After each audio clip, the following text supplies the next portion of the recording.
Hello friends, welcome to the my channel. ಹಾಗೂ ನೀವು ನೋಡ್ತೀರಾ tech protein YouTube channel. Friends, ಇತ್ತೀಚೆಗೆ ಸಿನಿ ಪಯಣದಲ್ಲಿ ಪ್ರಶಾಂತ್ ನೀಲ್ ಹೇಳಿಕೆ ಪ್ರಕಾರ ಜಗತ್ತಿನ ಬೆಸ್ಟ್ ಡೈರೆಕ್ಟರ್ ಯಾರು ಅಂತ ತಿಳ್ಕೊಬೇಕಾದ್ರೆ ನಮ್ಮ ಚಾನಲ್ಗೆ ಒಂದು ಸಬ್ಸ್ಕ್ರೈಬ್ ಮಾಡ್ಕೊಬಿಡಿ. ಹಾಗೆ ವಿಡಿಯೋ ಸ್ಟಾರ್ಟ್ ಮಾಡೋಣ ಬನ್ನಿ ಫ್ರೆಂಡ್ಸ್. ಮೊದಲಿಗೆ ವಿಶ್ವದ ಗ್ರೇಟೆಸ್ಟ್ ಡೈರೆಕ್ಟರ್ ನಮ್ಮ ರಿಯಲ್ ಸ್ಟಾರ್ ಉಪೇಂದ್ರ ಅವರು ಎಂದು ನಿರ್ದೇಶಕ ಪ್ರಶಾಂತ್ ನೀಲ್ ಹೇಳಿದ್ದಾರೆ. ಎಷ್ಟೋ ನಿರ್ದೇಶಕರು ಬರ್ತಾರೆ ಹೋಗ್ತಾರೆ, ಆದರೆ ಉಪ್ಪಿ ಎಂದೆಂದಿಗೂ ಇದ್ದಲ್ಲೇ ಇರ್ತಾರೆ. ಅವರನ್ನು ಬಿಟ್ಟು ಮಾಡೋಕ್ಕೆ ಆಗೋದಿಲ್ಲ, ಯಾಕಂದರೆ ಅವರು ರೇಸ್ನಲ್ಲಿ ಇಲ್ಲ, ಬೇರೆಯ ಟ್ರ್ಯಾಕ್ನಿಂದ ಗುರಿ ಮುಟ್ಟುತ್ತಿದ್ದಾರೆ. ಓಂ ಉಪೇಂದ್ರ ಎಲ್ಲವೂ ಒಂದೊಂದು ಜಿಮ್ಗಳು. ಉಪ್ಪಿ ಸಿನಿಮಾಗಳು ಬರೀ ಸಿನಿಮಾ ಅಲ್ಲ, ನಮ್ಮ ಬದುಕಿಗೆ ಕನ್ನಡಿ ಆಗಿಬಿಟ್ಟಿದೆ.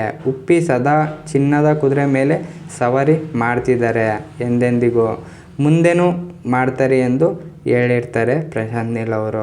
ಇದಕ್ಕೆ ನಿಮ್ಮ ಅನಿಸಿಕೆ, ಅಭಿಪ್ರಾಯ ಏನಂತ ನಮ್ಮ ಕಮೆಂಟ್ ಬಾಕ್ಸಲ್ಲಿ ತಿಳಿಸಿ. ಫ್ರೆಂಡ್ಸ್, ನಮ್ಮ ವಿಡಿಯೋ ಸ್ವಲ್ಪನಾದರೂ ಇಷ್ಟ ಆಗಿದ್ರೆ ಒಂದು ಲೈಕನ್ನು ಕೊಟ್ಬಿಡಿ. ಇನ್ನೂ ಹೆಚ್ಚಿನ ವಿಡಿಯೋಗಳಿಗಾಗಿ ನಮ್ಮ ಚಾನಲ್ನ ಸಬ್ಸ್ಕ್ರೈಬ್ ಮಾಡ್ಕೊಬಿಡಿ.